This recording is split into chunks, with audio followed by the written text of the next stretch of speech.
Apa yang Anda pikirkan tentang mobil listrik? Banyak dari Anda mungkin langsung terpikir Tesla, baik sedan kecil ramping atau bentuk unik seperti Cybertruck. Mungkin itu mobil listrik atau hibrida pertama yang Anda lihat, seperti Toyota Prius, Nissan Leaf, Volkswagen, Skoda, Audi, Fiat, atau Rivian. Ini terus berlanjut, mereka makin tampak sebagai bagian dari pergeseran global dari bahan bakar fosil, hadir hampir di mana-mana di jalan dan banyak wilayah dunia. Pemilik bangga menempati parkir kecil nyaman dengan stasiun pengisian daya siap pakai. Tapi jika mobil-mobil Amerika dan Eropa yang terlintas di benak Anda, kami yakin seluruh dimensi lain dari industri kendaraan listrik mungkin luput dari perhatian Anda. Mereka bukan produsen kendaraan listrik favorit Anda, tapi mereka dealer terbesar di kota dan milik industri kendaraan listrik Tiongkok. Sebagai raksasa modern desain dan manufaktur, mereka memproduksi kendaraan listrik lebih banyak daripada gabungan negara lain di dunia. Mereka menguasai pasar di bidang-bidang di mana negara-negara barat global bahkan belum siap untuk bersaing. Mereka sangat unggul dalam apa yang mereka lakukan sehingga benar-benar mendominasi persaingan. Dengan produsen mobil seperti Ford, Toyota, Volkswagen, dan lainnya benar-benar tersingkir, inilah industri kendaraan listrik Tiongkok yang benar-benar luar biasa. Sebuah raksasa yang begitu besar dan begitu rakus sehingga pada akhirnya mungkin saja tak terhentikan.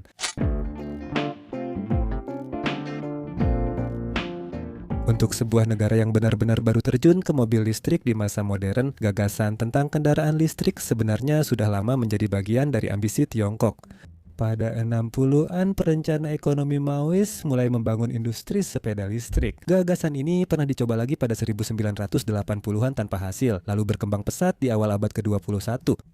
Itu terutama untuk mengurangi kemacetan, polusi, dan risiko. Penggunaan massal sepeda motor bensin di Tiongkok mendorong tren besar peralihan ke sepeda listrik. Dengan penjualan lebih dari 1 juta unit di tahun 2005, data Departemen Energi Amerika Serikat menyebut konsumen di Amerika Serikat hanya membeli 1 juta sepeda listrik dalam setahun. Untuk pertama kalinya dalam 22 tahun, 17 tahun setelah Tiongkok melihat jumlah 10 kali lipat dari itu sekarang. Industri sepeda listrik di Tiongkok saat itu sudah sangat berkembang, dengan ratusan model dijual. Tidak ada stasiun pengisian, hanya butuh colokan dinding biasa untuk mengisi daya. Pada waktu yang sama, baterai skuter di Tiongkok sudah mampu bersaing dengan skuter bensin tanpa menjadi terlalu besar dan merepotkan. Lebih baik lagi, harganya terjangkau untuk semua, baik warga kota kaya, kurang mampu, maupun warga desa. Industri kendaraan listrik Tiongkok tidak hanya soal sepeda listrik. Dorongan mereka ke mobil listrik global lebih merupakan usaha mengejar ketertinggalan, bukan hasil reformasi sosial kota. Tiongkok telah memiliki industri otomotif sendiri sejak awal 2000-an. Meski mampu memproduksi mobil dalam jumlah besar dan cepat, mereka melewatkan peluang menjadi kompetitif di pasar otomotif global. Mobil Tiongkok belum cukup dikenal dunia untuk langsung buka dealer di samping Nissan dan Chevrolet. Kualitasnya belum bisa menyaingi BMW atau Mercedes-Benz di kelas atas dan mereka juga tidak dapat menjual lebih murah dari produsen mobil internasional lain. Mobil bermesin pembakaran tradisional memang bukanlah bidang di mana Tiongkok akan bisa mengejar ketertinggalan, tetapi di industri kendaraan listrik ada beberapa kemungkinan yang sangat menarik yang mulai terbuka.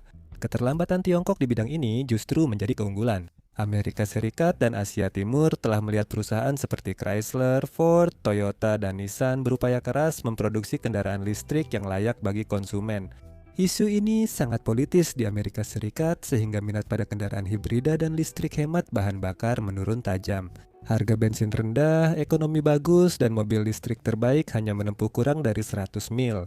Eropa, Jepang, dan pasar otomotif utama masih berminat pada mobil listrik, namun konsumen lebih memilih kendaraan jarak pendek dan kecepatan rendah untuk berkeliling lingkungan atau ke kota terdekat. Tapi tentu saja Anda tidak ingin menggunakannya untuk perjalanan lintas negara. Kendaraan non-tradisional yang lebih menjanjikan sebagian besar adalah mobil hibrida seperti Toyota Prius dan Honda Insight. Meskipun mobil-mobil tersebut masih sebagian bergantung pada mesin pembakaran internal, mereka dianggap lebih menarik dan dapat dipercaya oleh konsumen serta pilihan yang lebih aman bagi produsen mobil yang masih khawatir bahwa dunia sebenarnya belum siap untuk beralih sepenuhnya ke kendaraan listrik. Semua itu jika digabungkan memberikan Tiongkok sebuah peluang emas. Jika Tiongkok mengakui kekalahan pada kendaraan bermesin pembakaran internal dan hibrida, mereka bisa beralih ke hal yang saat itu masih jadi titik buta. Kendaraan listrik murni yang pada saat itu hanya tinggal beberapa tahun lagi.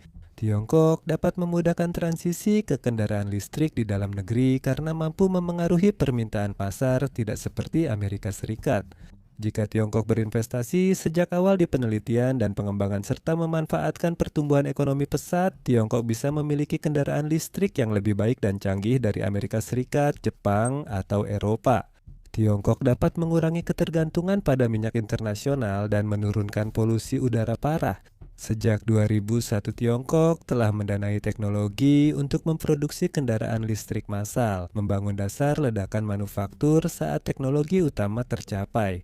Proses ini bukanlah sesuatu yang cepat atau mudah bagi Tiongkok, tetapi di antara serangkaian keberuntungan. Untuk membantu proses tersebut dan dengan keunggulan yang dimilikinya dalam riset serta manufaktur, Tiongkok tetap mampu membuat kemajuan dengan cepat. Pada tahun 2007, seorang insinyur otomotif dengan pengalaman 1 dekade di Audi dan kredibilitas tambahan karena secara pribadi menguji kendaraan listrik pertama Tesla, Roadster 2008, menjabat Menteri Sains dan Teknologi Tiongkok.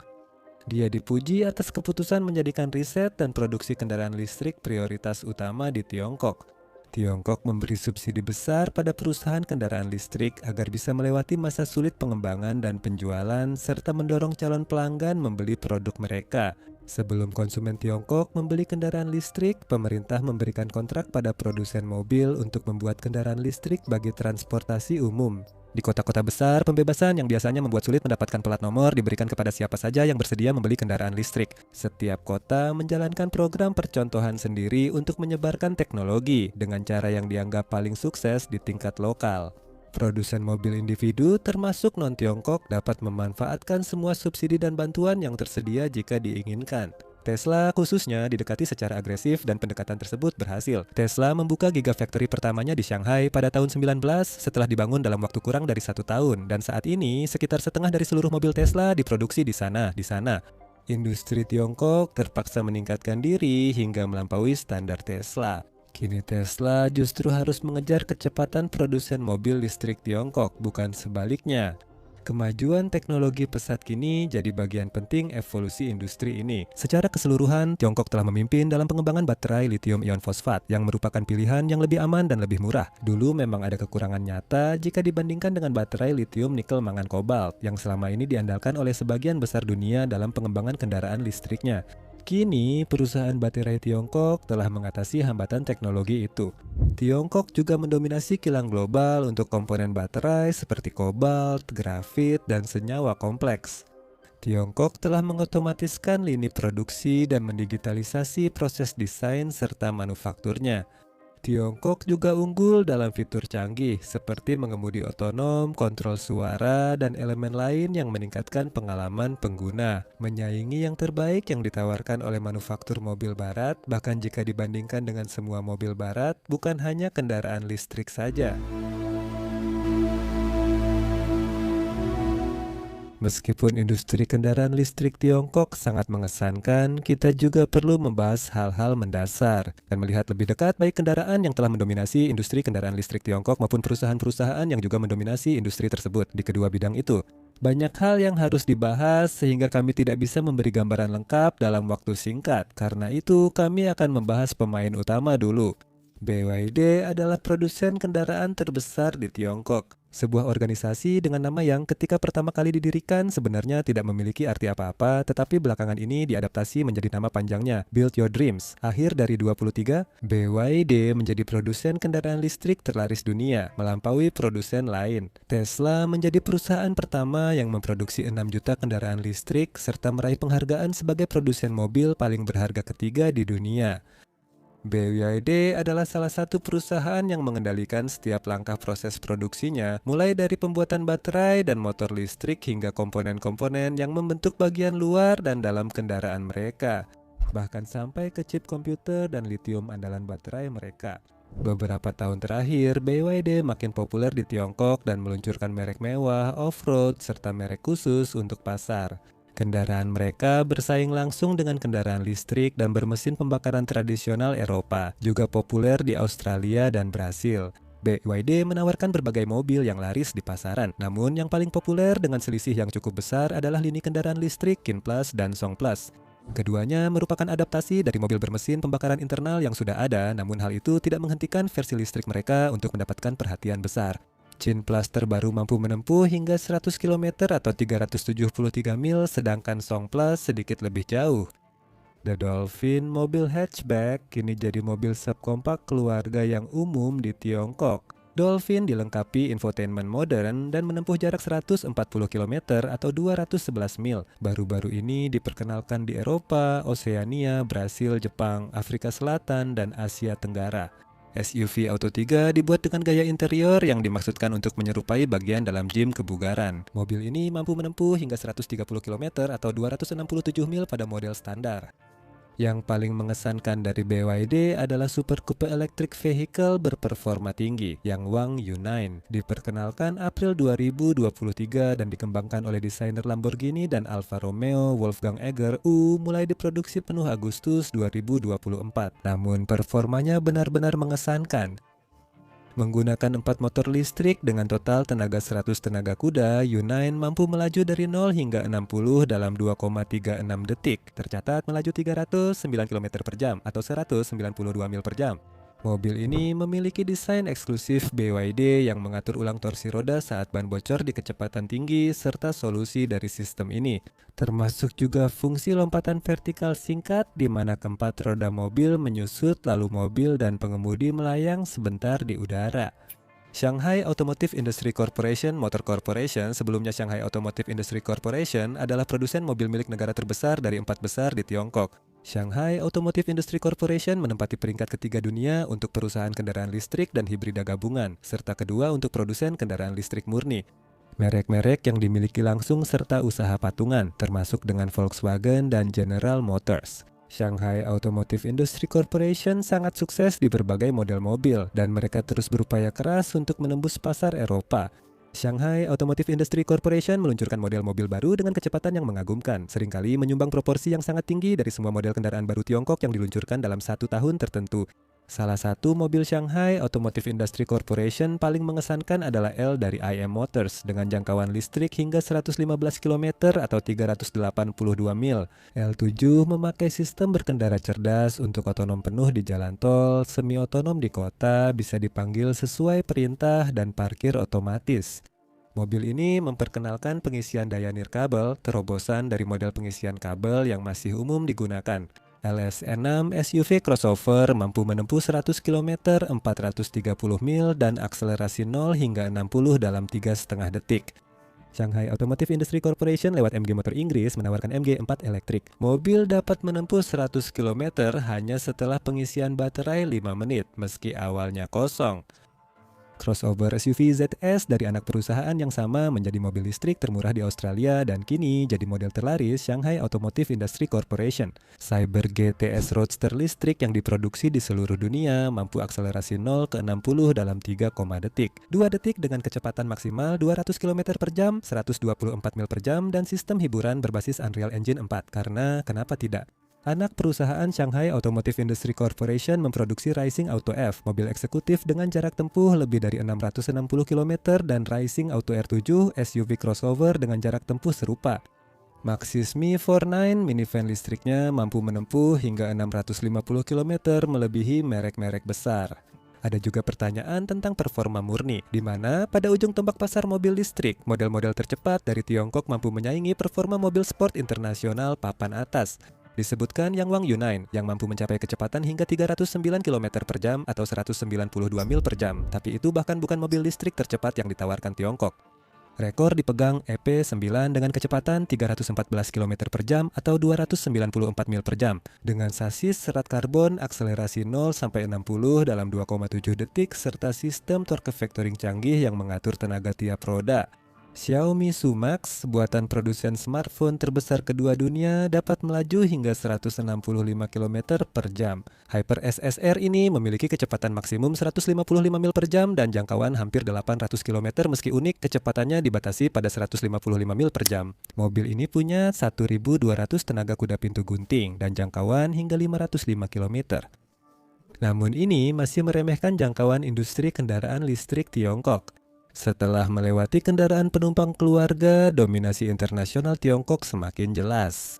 BYD bertanggung jawab atas sebagian besar bus listrik dunia, telah mengirim lebih dari 100.000 unit termasuk model B12 double decker, B18, dan K11. Perusahaan Geely memproduksi bus kota maupun bus pariwisata, dan hal yang sama juga berlaku untuk Shanghai Automotive Industry Corporation yang memproduksi berbagai jenis bus listrik dan trolleybus untuk digunakan di seluruh Tiongkok. Produsen Tiongkok menyumbang lebih dari 5% bus listrik dunia, dan angka ini tampaknya tidak akan berubah dalam waktu dekat. Perusahaan Tiongkok kini memproduksi penyapu jalan, truk sampah, truk tambang, truk box, van panel, hingga taksi hitam khas London bertenaga listrik. Sementara itu, industri sepeda listrik Tiongkok terus tumbuh pesat dengan sekitar 4 juta unit terjual pada 2023. Angka tersebut diperkirakan akan terus naik dalam beberapa tahun ke depan. Di dalam negeri, merek mobil asing sebagian besar tidak relevan, selain merek Tesla dan beberapa model Jerman, sementara produsen mobil dalam negeri, terutama produsen mobil listrik, kini sepenuhnya mendominasi pasar. Pada 2020-an, industri kendaraan listrik Tiongkok menjadi yang terbesar di dunia. 2 dari 3 kendaraan listrik dunia dibuat perusahaan Tiongkok, dan lebih dari 3/4 baterai electric vehicle berasal dari pabrik Tiongkok.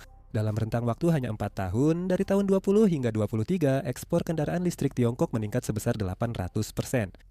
Saat ini, setiap 3 model mobil baru dari Amerika, Jepang, dan Eropa, Tiongkok merilis 4 model.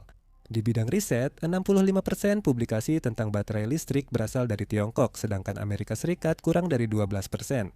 Dari sisi produksi, tahun 2024 diperkirakan lebih dari 10 juta kendaraan listrik akan diproduksi di Tiongkok, naik 1,1 juta unit dari tahun 2023.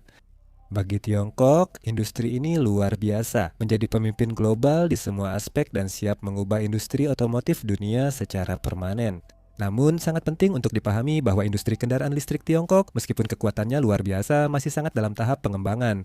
Para produsen mobil di negara tersebut masih bekerja keras untuk mengisi setiap ceruk pasar yang bisa mereka temukan dan mendorong metrik performa, tidak hanya melampaui para pesaing mereka, tetapi juga ke tingkat di mana produk mereka akan menjadi mustahil untuk diabaikan di panggung global. Namun, di beberapa bidang, kendaraan listrik Tiongkok masih belum benar-benar mendekati untuk menyaingi kendaraan bermesin pembakaran dalam. Sebagai salah satu contohnya, sebagian besar truk pickup listrik di negara tersebut memiliki kapasitas angkut yang hanya bisa digambarkan sebagai sangat buruk.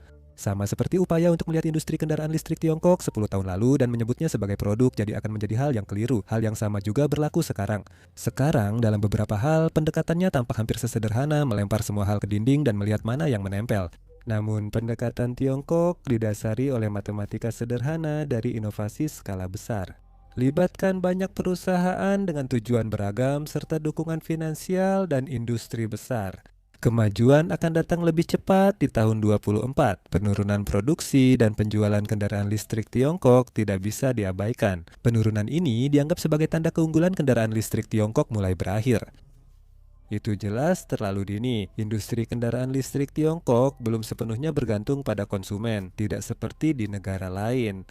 Walau Tiongkok menghadapi tantangan ekonomi, industri kendaraan listrik tetap jadi prioritas utama, dan kemungkinan besar tetap didukung negara. Begitulah kejadiannya. Pertumbuhan pesat industri kendaraan listrik Tiongkok menjadi ujian nyata bagi Amerika Serikat, Jepang, dan Eropa, meski kendaraan listrik mereka tetap bisa bersaing. Untuk saat ini, ada tanda-tanda peringatan di mana-mana di cakrawala bahwa keseimbangan kemungkinan akan berubah. Negara pesaing Tiongkok masih tertinggal jauh dalam hal bus listrik, transportasi umum, van listrik, dan kendaraan utilitas. Truk listrik besar di mana mesin seperti produsen truk Jerman Daimler Cascadia baru saja memasuki pasar. Mobil listrik di Amerika Serikat rata-rata menempuh kurang dari 100 mil, sementara beberapa mobil listrik jarak jauh yang paling menjanjikan baru saja mencapai harga yang setara dengan kendaraan bermesin pembakaran dalam tahun ini. Mobil listrik jarak jauh dari Tiongkok diproduksi lebih banyak merek, volumenya tinggi, dan harganya lebih rendah. Perusahaan ini dianggap di Amerika Serikat, Eropa, dan Jepang sebagai penantang utama mobil listrik Tiongkok. Tesla kurang setia pada pasar-pasar itu dibanding harapan konsumen. Musim panas ini, Tesla jadi merek kendaraan listrik asing pertama yang masuk katalog pembelian pejabat pemerintah Tiongkok. Ini bukan kebetulan. Saat ini, Tesla lebih bergantung pada Tiongkok daripada Tiongkok bergantung pada Tesla dan pendiri Tesla. Hubungan dekat Elon Musk dengan pemimpin Tiongkok Xi Jinping adalah bukti nyata lainnya seiring berkembangnya situasi tersebut. Para pemimpin negara dengan industri otomotif berkembang menghadapi tekanan untuk menghentikan kebangkitan kendaraan listrik Tiongkok. Di banyak tempat, tekanan ini memicu aksi politik. Presiden Joe Biden di Amerika Serikat sudah lama ditekan agar melarang impor mobil listrik dari Tiongkok. Pada 2024, pemerintah Amerika menyelidiki potensi risiko keamanan nasional dari kendaraan listrik Tiongkok yang jadi perhatian para pemimpinnya. Risiko dari pengumpulan massal data oleh kendaraan listrik Tiongkok termasuk data pengemudi, penumpang, serta penggunaan kamera dan sensor internet untuk merekam. Menurut Gedung Putih, berikut info rinci infrastruktur Amerika Serikat. Kekhawatiran utama termasuk potensi mobil dikendalikan atau dinonaktifkan jarak jauh bahkan dari Tiongkok dan kedekatan dengan infrastruktur penting Amerika Serikat. Untuk saat ini, Amerika Serikat telah memberlakukan tarif yang sangat tinggi pada kendaraan listrik Tiongkok sehingga menaikkan biaya bagi konsumen sampai pada titik di mana membeli kendaraan tersebut tidak lagi masuk akal. Namun, bahkan sekarang, Tiongkok telah berupaya untuk mengakali peraturan tersebut. Mereka mendirikan pabrik di Meksiko sehingga kendaraan listrik yang diproduksi di sana dan kemudian langsung dikirim ke Amerika Serikat tidak dikenakan tarif yang sama. Tanpa hambatan harga, kendaraan listrik Tiongkok sekitar setengah harga kendaraan listrik Amerika, sehingga Tiongkok bisa menyaingi industri kendaraan listrik Amerika Serikat. Aliansi untuk Manufaktur Amerika menyebut hasil ini bisa menjadi peristiwa kepunahan bagi industri otomotif Amerika Serikat. Uni Eropa menaikkan tarif untuk kendaraan listrik Tiongkok pada Juli 2024 membuat biaya produsen mobil naik. Tarif ini berkisar 17,5% hingga hampir 38% di atas bea 10% untuk semua kendaraan listrik impor dari Tiongkok. Gabungan pengendalian harga ini bisa memperlambat industri kendaraan listrik Tiongkok tapi tidak menghentikannya. Menaikkan tarif justru mendorong produsen mobil Tiongkok dan Partai Komunis Tiongkok untuk makin menurunkan harga kendaraan mereka. Beberapa mobil seperti hatchback Siegul buatan BYD sudah lebih murah dari kendaraan serupa di Amerika Serikat, meski ada tarif seperti yang diterapkan Tiongkok di Meksiko. Larangan impor mobil dari Tiongkok hanya membuat Tiongkok outsourcing produksi, sehingga mobil diimpor dari negara lain. Mobil-mobil itu tetap bisa dilarang. Namun, ini bisa berisiko memicu perang dagang sengit dengan Tiongkok, sehingga seluruh dunia menghadapi kesulitan besar seperti Tiongkok, bahkan mungkin lebih. Tiongkok masih memproduksi dan mengeluarkan kendaraan dari pabrik dengan sangat cepat. Belum jelas apakah upaya tersebut bisa menghentikan laju kendaraan listrik Tiongkok karena semua indikator menunjukkan industrinya akan tetap bertahan. Kendaraan buatan mereka kemungkinan besar akan melaju di jalan-jalan Amerika, Uni Eropa, Asia, dan wilayah lain seiring waktu. Jika pemerintah lain ingin menghalangi industri kendaraan listrik Tiongkok, masih ada waktu, tapi mereka harus berusaha lebih keras dari sebelumnya. Terima kasih sudah menonton.